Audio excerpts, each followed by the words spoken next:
Hey, hello, everybody. It's Monday, June 29th, and it is time for our DRC Daily Devotional Reading.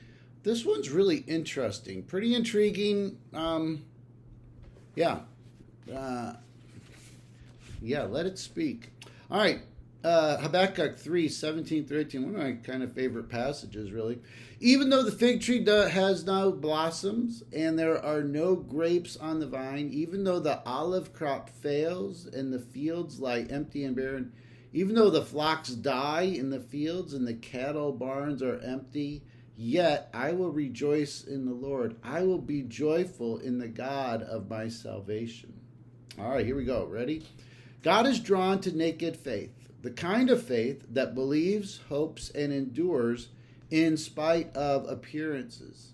Anyone can trust God when life is smooth and pleasant, and he often gives us those seasons. But when everything seems to be falling apart, when the God of all grace and comfort seems to be hiding his grace and comfort, faith is tested. Those times are dividing lines. Faith either endures or it fails. When it endures, God draws near. This sets up an odd situation of God withdrawing his presence in order to eventually make his presence even more felt. He steps back to stretch and strengthen our faith. Then he steps in to reward our faith with his closeness.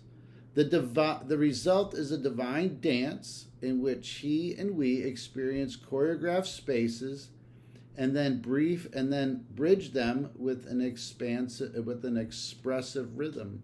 The cycle of yearning and satisfaction is repeated again and again. If we make it through the yearning phases without losing our trust.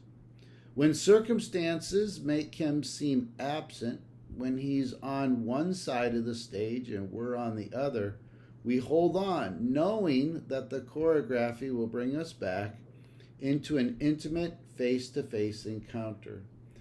Many people drop out of the dance when the distance comes, assuming that God is unavailable or uninterested in closing the gap.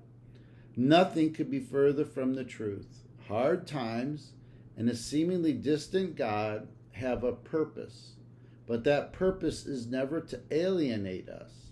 It's to keep us seeking, to draw us closer, to elicit the cry of our hearts to be near. And when that cry persists, it's always answered. Like I said, pretty challenging thoughts. I like it, but here we go for the prayer.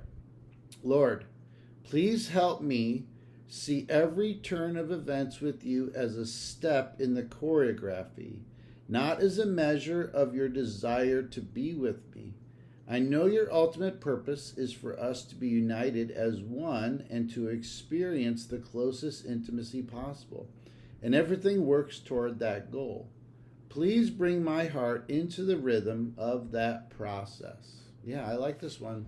Some deep thoughts. Thanks so much. Take care. God bless. Have a great day. Bye.